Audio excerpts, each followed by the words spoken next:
बिस्मिल्लाहिर्रहमानिर्रहीम। अस्सलाम वालेकुम नाज़रीन, आप यूट्यूब चैनल देख रहे हैं। मैं इमरान खान हूँ। ईरानी वज़ीर ख़ारजा अब्बास अराग़ची पाकिस्तान आए और पाकिस्तान से वापस चले गए। वापस वो ओमान में गए हैं। जिस तैयारे में वो आए उसमें वो ओमान नहीं गए, बल्कि पाकिस्तान से दूसरा तैयारा लेकर वो ओमान गए, मुबैना तौर पर जो इतलात आ रही है। इसकी कोई कन्फर्मेशन मेरे पास नहीं है, लेकिन ये सोशल मीडिया पर रिपोर्ट हुआ है। तो ईरानी वज़ीर ख़ारजा दौरा मुकम्मल करके वो ओमान चले गए और अब खबर आ रही है कि वो दोबारा पाकिस्तान आएंगे। देखें, ये जब ईरान ने दौरा शुरू किया था तो दो चार चीज़ें उन्होंने क्लियर की थी। उन्होंने कहा था कि खित्ते के वो ममालिक जिनके साथ बेहतरीन ताल्लुकात हैं ईरान के या बरादराना ताल्लुकात हैं, वो उनका दौरा करने के लिए अब्बास अराग़ची निकले। 3 ममालिक का जिक्र किया गया था कि वो पाकिस्तान आएंगे, फिर ओमान जाएंगे और फिर रूस जाएंगे। इन तीनों मुल्कों से चाहे दिफाई नुक्ता नज़र है, चाहे इलाकाई मामलात हैं, ईरान के बड़े अच्छे ताल्लुकात हैं। और पाकिस्तान के हवाले से तो इस वक्त इम्पॉर्टेंस इसलिए बढ़ी हुई है कि मौजूदा अमरीकी हुकूमत पाकिस्तानी हुकूमत पर इन्हिसार कर रही है अपनी फेस सेविंग के लिए। तो ये ईरान के लिए भी एक मौका है कनेक्टिविटी का। तो पाकिस्तान अब दोबारा आएंगे। और ये जो सरकारी मीडिया है ईरान का, उसने ये दावा किया, और सरकारी मीडिया ईरान का, उनकी तरफ से ये चीज़ सामने आई है कि दोबारा से ईरानी वज़ीर ख़ारजा पाकिस्तान पहुंचेंगे और पाकिस्तान में दोबारा आके दौरा करेंगे और कुछ चीज़ें जो हैं वो दोबारा डिस्कस होंगी। तो मैं आपको थोड़ा सा बता देता हूँ कि एक्चुअली इसका बैकग्राउंड क्या है। मैंने आपको खबर दी थी अपने पिछले व्लॉग में, और मैंने आपको बताया था कि अमेरिकन के बारे में कोई कन्फर्मेशन नहीं है।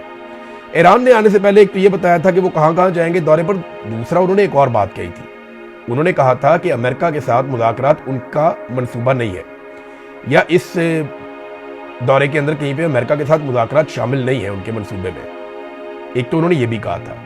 एक और बात भी की थी कि अराग़ची ईरान के एटमी मवाद के हवाले से या एटमी प्रोग्राम के हवाले से किसी किस्म की बातचीत करने नहीं आए, और अगर वो बातचीत करनी है तो वो ईरान की जो बाकी सीनियर क़यादत है वो उनकी मुशावरत से होगी। ऐसे तो नहीं वो उठ कर सकते बातचीत। बहरहाल, जो पैगामात मैंने आपको बताया था कि 2 तरह की चीज़ें की थी अराग़ची ने पाकिस्तानियों से मुलाकात में। एक, उन्होंने बताया कि अमेरिका ने कहाँ कहाँ पे काम ख़राब किया और अमेरिकन मुतालबात के जवाब में ईरान का रद्द-ए-अमल क्या है और ईरान की तजावीज़ क्या है जंगबंदी के लिए, जिससे कुछ अमेरिका को भी फेस सेविंग मिल जाए और ईरान का भी नुकसान ना हो। और दूसरी बात यह है कि उन्होंने बताया कि वो तो आबनाए हुर्मत उन्होंने खोल दी थी, तो जब अमेरिका ने नाकाबंदी की तो वहाँ से काम ख़राब हो गया। तो ना सिर्फ ईरानी मुतालबात सामने रखे बल्कि ईरानी तहफ़्फ़ुज़ात भी सामने रखे, बल्कि ईरान ने कुछ तजावीज़ भी दी पाकिस्तान को कि ये अमेरिका के साथ शेयर की जाए। अब जब तक नाकाबंदी है, ईरान ने एक और बात की है, तब तक हम बराह रास्त अमेरिका के साथ बात नहीं करेंगे। तो बिलवास्ता एक चैनल पाकिस्तान का है जो खुला हुआ है, बड़ी अच्छी बात है। और पाकिस्तान के दौरे को बड़ा मुस्बत दौरा भी करार दिया अराग़ची ने, जो पाकिस्तान के लिए भी अच्छी बात है। अब पाकिस्तान ने अमेरिका को सारी कहानी सुना दी, और डोनाल्ड ट्रंप ने, जो 2 लोग आ रहे थे पाकिस्तान में, जेरेड कुशनर और स्टीव विटकॉफ, इन दोनों का पाकिस्तान में जो इनकी आमद है वो कैंसिल कर दी डोनाल्ड ट्रंप ने अलग अलग तरह के स्टेटमेंट दिए हैं। मैं आपके सामने कुछ चीज़ें रखता हूँ जो बातें डोनाल्ड ट्रंप ने की हैं। सबसे पहले तो डोनाल्ड ट्रंप ने कहा, जनाब बहुत टाइम लग जाता है, बहुत पैसा लग जाता है ये इतनी दूर जाने में, और हमारी जो मुलाकात हो रही है वो भी कोई ईरानी क़यादत से हमारी बातचीत या उनकी क़यादत से मुलाकात नहीं हो रही। हमारी जो बातचीत हो रही है वो अराग़ची को वो समझते हैं कि ये एक ओहदेदार ज़रूर है, लेकिन ये ईरानी क़यादत नहीं है। वो ईरानी सदर को मानते हैं, या कालीबाफ आए थे या कोई तगड़ा वफद आए। तो एक तो डोनाल्ड ट्रंप ने ये बहाना बना दिया। देखिए, एक्चुअली अमेरिका बातचीत करना चाहता था और वो कोई रास्ता बातचीत का निकाल भी रहे थे। ईरान भी बातचीत करना चाहता है, लेकिन हालात अब ईरान के लिए ऐसे नहीं है कि वो फ्रस्ट्रेशन शो करे कि वो बातचीत करना चाहता है। पाकिस्तान ये चाहता है कि दोनों को बिठा के मामला किसी तरह रिजॉल्व करके तो इसका सहरा पाकिस्तान के सर पे बांध दिया जाए। और ये कोई भी मुल्क होगा वो यही चाहेगा, ऐसा ही चाहेगा। ख़ासतौर पर ऐसी पॉलिटिकल क़यादत जिनकी अपने मुल्क में मट्टी पलीत हुई हो, ऐसा रिजीम जो पाकिस्तान के अंदर कोई उनकी शक्ल ना देखना चाहता हो। ये लोग चाहेंगे कि चलो पाकिस्तान में तो इज्जत नहीं है, बाहर कहीं ना कहीं हमें कोई इज्जत मिल जाए। बहरहाल, डोनाल्ड ट्रंप ने कहा, जी इसमें बहुत टाइम ज़ाया हो जाता है, बहुत पैसा ज़ाया हो जाता है, 15-15 घंटे आने जाने में लग जाते हैं, तो फिर कोई ऐसी दस्तावेज़ात हमें थमा दी जाए जिसके ऊपर फिर हम दोबारा गुफ्तगू करें। तो ट्रंप ने अब पाकिस्तान से सारा मुशावरत कर ली, पाकिस्तान ने उन्हें सारा कुछ बता दिया एज इट इज़। ट्रंप जो है वो उसको अब वहाँ स्टडी करेगा और उसके बाद वो मुशावरत करेगा अपने लोगों से। वो पाकिस्तान को बताएगा, पाकिस्तान फिर ईरान को बताएगा, और ये सिलसिला ही चलेगा। इसीलिए अराग़ची अभी दोबारा पाकिस्तान आ रहे हैं। अराग़ची जो है वो आज शाम को पाकिस्तान पहुँचेंगे और उसके बाद उनका मास्को का दौरा है जो उसके बाद करेंगे। ये दौरे बहुत इंपॉर्टेंट है, ये कोई छोटी बात नहीं है।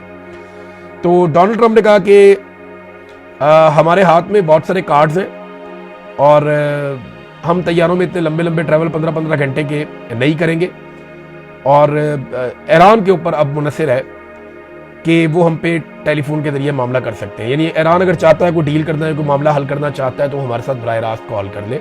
ये डोनाल्ड ट्रंप ने कह तो दिया, लेकिन ये सब जानते हैं कि एक्चुअली ये मुज़ाकरात किस तरीके से आ रहे हैं। तो जैसे ही डोनाल्ड ट्रंप ने कहा ना उनके बंदे नहीं आ रहे, साथ ही शुक्र है इस्लामाबाद खुल गया। लगभग 2 हफ्ते तक इस्लामाबाद के शहरियों को इन्होंने कर्फ्यू में रखा हुआ था। दवाइयाँ भी इस्लामाबाद में नहीं आ जा रही थी, पेट्रोल पंप भी सारे बंद थे, मार्केटें इन्होंने बंद कर दी थी, तालीमी इदारे, सेहत के मामला सारे बिगड़ गए थे, कारोबारी मराकज़ बंद थे, दफातर बंद थे, अदालतें तक बंद रही वहाँ पे इस्लामाबाद में। ये सारा कुछ किया गया सिर्फ और सिर्फ कि अमरीकी नुमाइंदगान आ रहे हैं। देखिए ना, इराकची तो भी वापस आ रहे हैं, इराकची तो आज वापस पहुंच जाएंगे, लेकिन बंदिश तो नहीं है इस्लामाबाद में। इसका मतलब ये है कि इराकची के मामले में सिक्योरिटी के वो कंसर्न्स नहीं है पाकिस्तान के जो अमरीकी स्टीव विटकॉफ या जेरेड कुशनर या जेडी वेंस, या अगर बहुत कम चांसेस थे कि ट्रंप आ जाता तो उनको पाकिस्तानी मिलिट्री एस्टेब्लिशमेंट कुछ और समझती है और उनके लिए पूरा मुल्क बंद कर सकती है। लेकिन ट्रंप को इस बात का ख्याल है कि वक्त और पैसा ज़ाया होता है, लेकिन हमारी जो मिलिट्री बैक्ड रजीम है पाकिस्तान में उसको इस बात का ख्याल नहीं है। उन्होंने दारुल हुकूमत को बंद रखा 2 हफ्ते तक, लोगों का वक्त भी ज़ाया किया, पाकिस्तान का पैसा भी ज़ाया किया, अरब रुपए का नुकसान भी किया। देखिए वो अपने मुल्क के बारे में कैसे सोचता है कि वक्त भी ज़ाया नहीं करना, पैसा भी ज़ाया नहीं करना, और हम कैसे सोचते हैं कि उनके सिर्फ आने की उम्मीद है और हमने 2 हफ्ते तक पाकिस्तान को बंद रखा। बड़ी अफसोसनाक बात है, ये हमने किया। फिर आपको याद होगा पाकिस्तान की ISPR ने, फील्ड मार्शल ने ये स्टेटमेंट दिए हुए हैं कि एक पाकिस्तानी की जान 1000 अफगानियों से कीमती है। क्या अमेरिकन से कीमती नहीं है? यानी एक अमेरिकन की जान बचाने के लिए, और कोई इतना बड़ा खतरा इस्लामाबाद है, दारुल हुकूमत है, आप सिक्योरिटी बढ़ा सकते हैं, लेकिन जिस तरह के इकदाम किए गए, क्या किसी और के लिए ऐसे इकदाम किए जाते हैं? इराकची के लिए तो नहीं किए जा रहे जो इकदाम डोनाल्ड ट्रंप के दामाद के लिए किए जा रहे। तो ये पाकिस्तानियों को ना ये मोहब्बत का चूरन बेचा जाता है कि जनाब आप बड़े कीमती हैं, आप बड़े शानदार हैं, अच्छे कीमती हैं, उनका मैंडेट ही चोरी कर लिया आपने। पाकिस्तानियों ने वोट किसी और को डाला, आपने डब्बे में से कुछ और निकाल के हाथ में पकड़ा दिया। तो पाकिस्तानियों की सबसे बड़ी तौहीन तो आपने की है। आपके लिए पाकिस्तानी कहाँ पे मोतबर और मोहतरम हुए? पाकिस्तानियों से तो शदीद नफरत की गई है और हमें दिखाई भी दे रही है। बहरहाल चले, अच्छा ये हुआ कि इस्लामाबाद खुल गया है। शहबाज शरीफ ने ईरानी सदर से रब्ता किया और उसके बाद ये खबर आई है कि जो इराकची हैं वो वापस पाकिस्तान फौरी तौर पे आएंगे। ईरानी सदर के साथ शहबाज शरीफ की बातचीत क्या हुई, ये ना पाकिस्तानी कोई सोर्स अभी तक खबर बाहर निकाल सका, ना ये ईरान में से बाहर आई है। ज़्यादा उम्मीद ये है कि ईरानी मीडिया कुछ ना कुछ इसके बारे में बताएगा, क्योंकि पाकिस्तान में चीज़ों को छुपाने का रुझान ज़्यादा है, मीडिया से थोड़ा सा ये अवॉइड ही करते हैं। और जो खबर पाकिस्तान में मीडिया को फीड की जाती है वो ISPR के जरिए से की जाती है, या पाकिस्तान के मिलिट्री सोर्सेज हैं, इंटेलिजेंस एजेंसियों के, वो वहाँ से कोई ना कोई खबर वो लीक करते हैं, लेकिन उसमें एजेंडा शामिल होता है, जिसकी वजह से सहाफ़ियों को भी बाद औक़ात शर्मिंदगी का सामना करना पड़ता है। पहले तो फिर भी कोई क्राइटेरिया था, कोई तरीकाकार था, आगे से सवाल जवाब हो जाते थे। अब तो एक मैसेज भेज दिया जाता है, वो मैसेज एज इट इज़ जो है वो पाकिस्तानी छाप देते हैं, और ये पाकिस्तानी सहाफ़त की एक बदकिस्मती भी है। डोनाल्ड ट्रंप ने चंद दिन पहले एक सहाफ़ी को मशवरा दिया था कि तुम अभी रुको वहाँ पे पाकिस्तान में, मैं अगर तुम्हारी जगह होता तो मैं रुक जाता। 2 दिन का उन्होंने कहा था कि रुको, वहाँ पे कोई डेवलपमेंट होने वाली है तो मैं ज़रूर वहाँ पे रुकता। तो वो सहाफ़ी पाकिस्तान में रुक गए, अमेरिकन सहाफ़ी वापस नहीं जा रहे थे, उन्हें लगता था कोई बहुत बड़ी डेवलपमेंट होने वाली है पाकिस्तान में। लेकिन फिर डोनाल्ड ट्रंप से जब उन्होंने बार बार शायद ये बात कहा, तो अब एक मैसेज उनका, डोनाल्ड ट्रंप का एक मैसेज जो है वो वायरल हो रहा है, जिसमें एक सहाफ़ी के हवाले से ये दावा किया जा रहा है कि ये उनका स्क्रीनशॉट है, जिसमें डोनाल्ड ट्रंप ने ये कहा उस सहाफ़ी को कि कम हो, कि पाकिस्तान वापस आ जाओ, उन तान होते कोई खबर नहीं मिली। मेरे ख्याल में अब ये सारा मामला ऑनलाइन चलेगा। अमेरिका अपनी बहुत ताकत बढ़ा चुका है। मैं आपको एक खबर पढ़ के सुनाता हूँ, और ये एक एजेंसी है जिसका नाम है स्प्रिंटर प्रेस एजेंसी।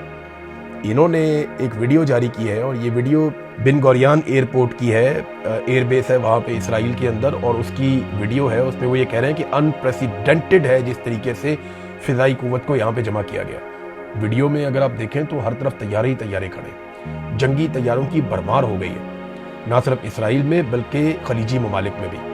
और खलीजी ममालिक के अलावा जो अमेरिकन बैरी बेड़े खड़े हैं ना समुंदर के अंदर, उन पे भी एक एक बेड़े के ऊपर 70-70 जंगी तैयारे होते हैं। तो ये कितनी बड़ी ताकत अमेरिका ने इस रीजन में इकट्ठी कर ली है। सैकड़ों की तादाद में सिर्फ जंगी लड़ाका तैयारे हैं। تو ایک فل فلیج جنگ کی تیاری بھی ہے. یہ بھی ہمیں اپنے ذہن میں رکھنا چاہیے. یہ امریکہ کرتا ہے نہیں کرتا, ڈونلڈ ٹرمپ کو بہت بڑی فیس سیونگ چاہیے. یا تو فیس سیونگ پاکستان لے کر دے, ایران ہار تسلیم کرے, ادروائز ڈونلڈ ٹرمپ کو بہت بڑی لڑائی میں کودنے کا خطرہ لینا پڑے گا. کیونکہ دیکھیں اگر وہ نہیں لڑتا تو اس کے پاس اور کیا ہے. وہاں پہ ایپسٹین فائل اس کے گلے پڑی ہوئی ہے. امریکنز کی اکثریت کہہ رہی ہے کہ ڈونلڈ ٹرمپ کا مواخذہ کیا جائے. یورپ اس کے خلاف ہو گیا ہے. تو اب ٹرمپ کو کچھ نہ کچھ بڑا کر کے دکھانا پڑے گا. وہ کہہ رہے جی کہ جب جنگ شروع ہوئی تھی تو اس وقت بھی اتنی بڑی مقدار میں امریکہ نے یہاں پہ ہتھیار اور ایئر کرافٹ نہیں پہنچائے تھے جتنی بڑی مقدار میں اب پہنچ گئے ہیں. اور امریکہ اپنی فورس کو بلڈ اپ کر رہا ہے یہاں پہ بہت تیزی سے ریجن میں. آپ کیا سمجھتے ہیں کہ یہ سارا کچھ جو ہے وہ امن کے لیے ہو رہا ہے؟ یہ سوال پوچھا ہے اسپرنٹر پریس ایجنسی نے, اور اس کا جواب انہوں نے دیا ہے کہ آف کورس ناٹ. یعنی انہیں ایسا نہیں لگتا کہ یہ سب کچھ امن کے لیے ہو رہا ہے. یہ سارے ہتھیار لڑائی کے لیے جمع کیے جا رہے ہیں. ناظرین دیکھیں, ٹرمپ کا ایک ٹویٹ آیا اور پاکستانی گورنمنٹ نے جو ہے وہ اسلام آباد کھول دیا. اندازہ کریں آپ. اور یہ لوگ آج تک ڈینائی کرتے رہے ہیں کہ امریکن سائفر کے اوپر انہوں نے کسی قسم کی کوئی ایکٹیویٹی نہیں کی یا ملٹری اسٹیبلشمنٹ کو کوئی بھار نہیں تھا. ہم سارے جانتے ہیں کہ جو سائفر کی زبان تھی وہ بہت ہی ڈپلومیٹک نہیں تھی, بڑی بدتمیزی والی زبان تھی. اور وہ ایک حکم تھا کہ عمران خان کا رجیم تبدیل کر دیا جائے پاکستان میں. اور وہ جنرل باجوہ کی ایما کے اوپر یا ان کے پروپیگنڈے کے ساتھ تھا. انہوں نے بہت لابنگ کی تھی اس بارے میں, کیونکہ انہیں ایکسٹینشن چاہیے تھی جنرل باجوہ کو. بہرحال جنرل باجوہ کو ایکسٹینشن تو نہیں ملی, لیکن عاصم منیر کو حالات ایسے بدلے کہ عاصم منیر کو نہ صرف ایکسٹینشن مل گئی بلکہ 5 سال کی مدت ملازمت بھی مل گئی, اور تا حیات استثنا بھی عاصم منیر صاحب نے لے لی. اب ناظرین کئی لوگوں نے یہ دعویٰ کیا ہے, بلکہ چائنا نے اور رشیا نے باقاعدہ جنگ کے آغاز میں یہ بات کی بھی تھی, اور امریکن لکھاری بھی اس کو لکھ رہے ہیں. ایک امریکی رائٹر, میں ان کو بھی پڑھ رہا تھا, بین راڈس, انہوں نے بھی یہ سٹیٹمنٹ دیا ہے. میں ان کی تحریر دیکھ رہا تھا کہ ایران نے خود سے ہی اپنے اوپر جوہری ہتھیار بنانے پر پابندی لگا رکھی تھی. آیت اللہ علی خامنائی کا ایک فتویٰ بھی موجود تھا کہ ایران ایٹمی ہتھیار نہیں بنائے گا. تو ٹرمپ نے پچھلے دور حکومت میں اوباما والی ڈیل ختم کر دی تھی, جو ایٹمی ڈیل ایران کے ساتھ ہوئی تھی. اور ایسا لگتا ہے کہ ایران پر حملے کے جواز کے لیے ٹرمپ کو اور اسرائیل کو ایک فعال قسم کا جوہری پروگرام ایران میں چاہیے تھا, تاکہ ایک وجہ بنے کہ ہم نے ایران کے اوپر اٹیک کرنا ہے. یہ حملہ کبھی بھی جوہری پروگرام کے بارے میں تھا ہی نہیں, یہ دعویٰ کیا گیا اس صحافی کی جانب سے بھی, اور بہت سارے لوگ یہ کہتے ہیں. ایکچولی وہ ایران میں رجیم تبدیل کرنا چاہتے تھے. اس کے لیے رضا پہلوی کو بھی تیار کیا گیا تھا. وہ آج کل ٹماٹر اور کیچپ سے ان کی تواضع ہو رہی تھی, وہ جرمنی میں تھے شاید. تو معاملہ یہ ہے کہ رجیم تو تبدیل نہیں ہو سکا ایران میں. اب اس کے لیے آپ مذاکرات کے ذریعے سے تو کبھی یہ اچیو کر نہیں پائیں گے, بلکہ جو ایران کے اندر رجیم ہے وہ پہلے سے بہت زیادہ مضبوط ہو گیا. اسرائیل نے دعویٰ کیا ہے کہ وہ خامنئی کے پورے خاندان کو ختم کر دیں گے. امریکہ کے اشارے کا ان کو انتظار ہے کہ ٹرمپ وہ کہے, اور اسرائیلی وزیر دفاع نے کہا جی ہم تباہی پھیر دیں گے. شاید ان کے پاس کوئی انٹیلیجنس ہے, لیکن ایک خبر جو بڑی خوفناک ہے, اور یہ بڑی خبر ہے, مجھے لگتا ہے کہ آج کی اگر کوئی بڑی بریکنگ ہو سکتی تھی تو وہ یہ ہونی چاہیے تھی. یہ خبر جو ہے یہ نیو یارک ٹائم نے ایک دعویٰ کیا ہے. یہ دعویٰ یہ کہتا ہے کہ ایران کے پاس اصفہان کے پہاڑوں کی گہرائی میں ایک نئی ایٹمی سائٹ ہو سکتی ہے, جہاں وہ اپنے پاس پہلے سے موجود 11 ٹن یعنی 11,000 kg یورینیم کے ذخائر سے افزودگی کا کام کر سکتے ہیں. ایران کے لیے 11 ٹن ذخیرے کی جگہ کا علم نہ ہونا ایک غیر یقینی صورتحال ہے, اور یہ ایک سیاسی برتری بھی ہے. وائٹ ہاؤس کو ایران کے جوہری پروگرام پر مشورہ دینے والی ایک ٹیم نے کہا کہ ایران کے بہت سے چوٹی کے سائنسدان مارے جا چکے ہیں, لیکن اگر وہ فیصلہ کر لیں تو ان کے پاس اب بھی جوہری ہتھیار بنانے کی بنیادی صنعتی صلاحیت موجود ہے. اب یہ بات اس وقت کی جا رہی ہے, میں اس کو یعنی اس طرح دیکھ رہا ہوں کہ ایران کے اوپر حملے کا ایک جواز بھی ہو سکتی ہے یہ بات کہ اصفہان کی پہاڑیوں کی گہرائی میں ایران نے کوئی ایک ایسی ایٹمی سائٹ بنائی ہوئی ہے جس کے بارے میں امریکہ کو یا دنیا کو علم نہیں ہے, اور ایران وہاں بہت بڑے پیمانے پر یورینیم کی افزودگی کر رہا ہے یا کر سکتا ہے. یہ بڑی ڈینجرس بات ہے. ایران کی جانب سے اس کی تردید سامنے آئے گی, کیونکہ خبر یہ ابھی تھوڑی دیر پہلے آئی ہے, اور میں نے فوری طور پہ اس خبر کو پڑھا. مجھے حیرت ہوئی کہ یہ کیا کیا ہے انہوں نے. لیکن میرا اندازہ یہ ہے کہ جیسے عراق کے اوپر جب اٹیک کیا گیا تو یہ کہا گیا کہ یہاں پہ خطرناک کیمیائی ہتھیار ہے, لیکن وہ ہتھیار آج تک دنیا کو نہیں ملے. پورا عراق انہوں نے تباہ کر دیا. لگ بھگ 2 ملین کے قریب لوگ وہاں پہ, کچھ اطلاعات کے مطابق, کچھ کے مطابق 1 ملین سے زائد, کچھ کے مطابق 2 ملین سے زائد لوگ وہاں پہ جاں بحق ہو گئے عراق میں. لیکن آج تک وہ ہتھیار نہیں ملے جن کے جواز پر وہ حملہ کیا گیا تھا. تو اب ایران کے اوپر حملے کا اگر جواز بنایا جا رہا ہے تو یہ ایک چیز ہو سکتی ہے. لیکن ایران کی جانب سے پتہ چلے گا. ابھی ایران کے اندر سے یہ بھی ایک دعویٰ سامنے آیا, ان کے ڈپٹی اسپیکر جو ہے وہ یہ کہہ رہے تھے کہ ہمارے پاس تو 400 کے جی یورینیم تھی, امریکہ 450 کے جی یورینیم کا مطالبہ کر رہا ہے, یہ باقی کی 50 کے جی ہم نے کہاں سے لے کر آنی ہے. جو ریکارڈ کے مطابق ہمارے پاس تھی وہ تو صرف 400 کے جی تھی. اب لیکن امریکہ کا مطالبہ ہے, جب یہ بیٹھیں گے تو کوئی نہ کوئی حل تو نکلے گا معاملے کا. ناظرین, امریکہ میں ایک بہت امپورٹنٹ واقعہ پیش آیا. یہ وائٹ ہاؤس میں پروگرام نہیں ہو رہا تھا, یہ پروگرام ہو رہا تھا واشنگٹن میں ہلٹن ہوٹل میں, اور یہ وائٹ ہاؤس کورسپونڈنٹس کا ایک ڈنر تھا جو ہوا کرتا ہے. اور یہ سالانہ ڈنر کے اندر ڈونلڈ ٹرمپ مدعو تھے اور وہ تمام صحافی یا ادارے صحافتی وہ سارے وہاں پہ موجود تھے. بہت بڑی تعداد میں لوگ, لگ بھگ ہزاروں کی تعداد میں لوگ وہاں پہ ہلٹن ہوٹل میں بندوبست کیا گیا تھا. اس تقریب میں گولی چل گئی. واقعہ جس طریقے سے ہوا میں اسی طریقے سے آپ کو رپورٹ کر دیتا ہوں, کیونکہ ابھی تھوڑی دیر پہلے یہ واقعہ ہوا. تو اس میں سب سے پہلے ڈونلڈ ٹرمپ سٹیج پہ بیٹھے ہوئے دکھائی دے رہے ہیں, اور ڈونلڈ ٹرمپ نے میڈیا سے بعد میں وائٹ ہاؤس میں آنے کے بعد بات بھی کی ہے. اور اس کے علاوہ ڈونلڈ ٹرمپ نے اپنے ٹروتھ سوشل کے اوپر اس کے بارے میں کچھ پوسٹ بھی کی ہے. تو ایکچولی ڈونلڈ ٹرمپ بیٹھے ہیں, ایک شخص آتا ہے, وہ آ کر ان سے بات کرتا ہے, ان کو ایک پرچی دکھاتا ہے, اور وہ روٹین کی باتیں کر رہے ہیں کہ اچانک سے 6 گولیاں چلتی ہیں. جو ویڈیو میں نظر آ رہا ہے ایسا لگتا ہے گولی کافی دور سے چلی ہے, کیونکہ کیمرہ مین ڈونلڈ ٹرمپ سے زیادہ دور نہیں تھا جو اپنے موبائل سے فلم بنا رہا تھا, جبکہ گولی کی آواز کافی دور سے آئی تھی. 6 گولیاں چلتی ہیں, اور ڈونلڈ ٹرمپ نے بعد میں بتایا کہ اس کو ایسا لگا جیسے کوئی ٹرے گری ہے, بہت زوردار طریقے سے. تقریبات میں بعد اوقات کوئی ٹرے گر جاتی ہے, برتن گر جاتے ہیں تو بڑی گندی آواز آتی ہے. تو اس کو لگا کہ شاید یہ ہوا, لیکن تھوڑی دیر میں ڈونلڈ ٹرمپ کی سیکیورٹی پہنچ جاتی ہے. اب ایک آدمی گرفتار ہوا ہے واشنگٹن ہلٹن ہوٹل سے. پہلے اطلاع ملی کہ ایک آدمی مارا گیا ہے, لیکن بعد میں پتا چلا کہ ایک بندہ گرفتار ہو گیا ہے. اس کے بارے میں کچھ زیادہ اطلاعات نہیں دی گئی, ابھی انویسٹیگیٹ کیا جائے گا. ہو سکتا ہے نیکسٹ ویلاگ میں یا اس کے بعد میں آپ کو بتانے کے قابل ہو جاؤں کہ ایکچولی یہ کون آدمی تھا, اس کے بارے میں کیا اطلاعات آئی ہیں. لیکن اب تک کی جو انفارمیشن ہے, ایک بندہ گرفتار ہو گیا, اور اس بندے نے گرفتار ہونے سے پہلے ایک پولیس والے پہ گولی چلائی بہت کلوز رینج سے. سیکرٹ سروس کا ایک آدمی تھا, اور بلٹ پروف جیکٹ ہونے کی وجہ سے وہ بچ گیا, لیکن زخمی ہوا ہے.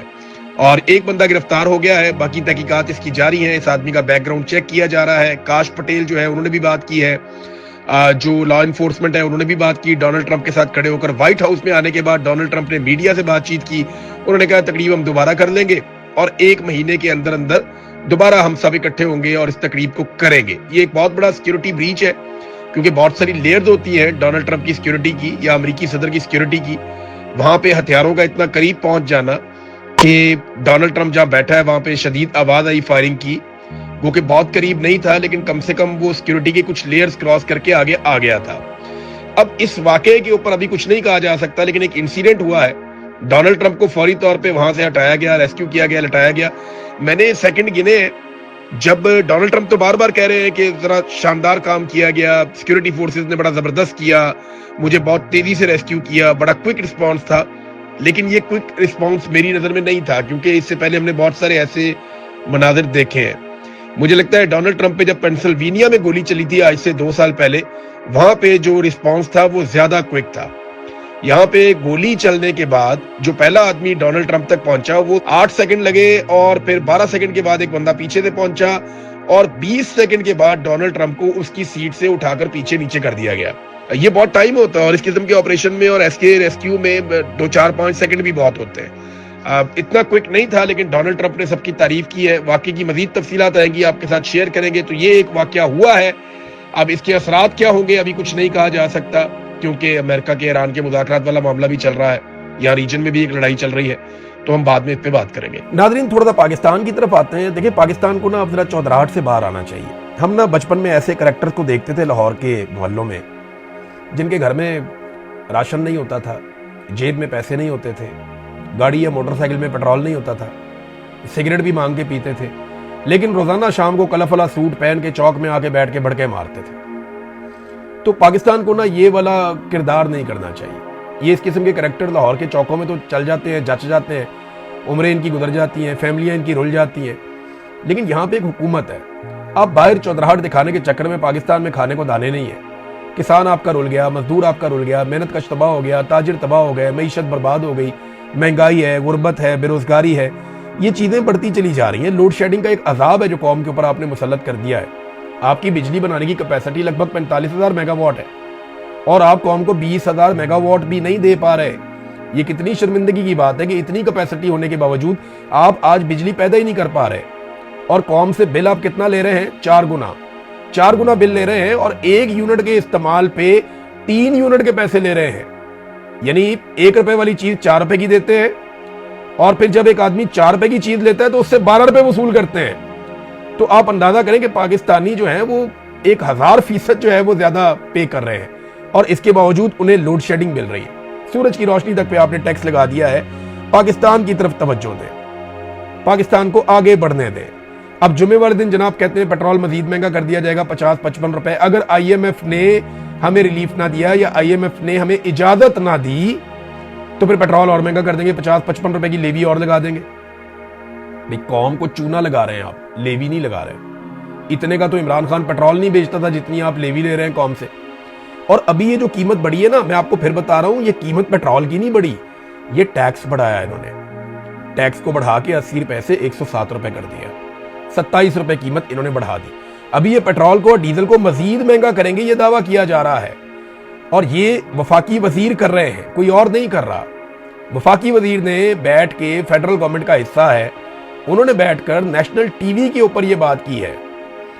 ये अली मलिक साहब ने, उन्होंने नेशनल टीवी पे बैठ के ये बात की है कि जनाब हमें जुमे वाले दिन अगर IMF नहीं मानता या हमारी दरखास्त रद्द करता है तो हमें मजीद पेट्रोल की कीमत बढ़ानी पड़ जाएगी, 50 रुपए या 55 रुपए और टैक्स लगाना पड़ जाएगा। मैंने आपको पहले बताया कि कोई भी हुकूमत जब उनके पास कोई माशी मंसूबा नहीं होता, जब उनके पास कैपेसिटी और कैपेबिलिटी नहीं होती कि वो मुल्क को चला सके, तो फिर उन्हें भारी टैक्स लगाने पड़ते हैं, कर्जे लेने पड़ते हैं। बिजली, गैस, पेट्रोल, ये चीजें और अशियाए जरूरत जो लोगों ने इस्तेमाल करनी है उनको महंगा करना पड़ता है। और जो ऐसे टैक्सेस जो बेचारे तनख्वाहदार तबके के ऊपर लगते हैं वो लगाए जाते हैं ताकि लोगों को नचोड़ के किसी तरह से खसारे को काबू किया जा सके। लेकिन खसारा इनसे अभी तक काबू नहीं हो रहा, अभी तक काबू नहीं हो रहा। इन्होंने सिर्फ अपोजिशन को काबू करना सीखा है, इन्होंने सिर्फ मुखालिफ आवाजों को कुचलना सीखा है, लोगों को मारना, उनके साथ जुल्म करना, उनके साथ जबर करना सीखा है। मुल्क नहीं इनसे चलेगा, ना इनसे कल मुल्क चला, ना इनसे आज मुल्क चल रहा है, ना इनसे आने वाले कल में मुल्क चलेगा। पाकिस्तानी अवाम के लिए सबसे बेहतर पता क्या है? वो फौरी तौर पे पाकिस्तान की मिलिट्री एस्टेब्लिशमेंट के हुकूमती फार्मूलों से जान छुड़ा ले और मिलिट्री एस्टेब्लिशमेंट के आगे हाथ जोड़ के या उनको हाथ से पकड़ के वापस बैरकों में छोड़ के है कि खुदा का वास्ता मुल्क को सिविलियंस को चलाने दीजिए, जैसा कायदे आज़म मोहम्मद अली जिन्ना ने कहा था। अब तक के लिए इतना ही। अपना ख्याल रखिएगा, अपने इस चैनल का भी। अल्लाह हाफिज़।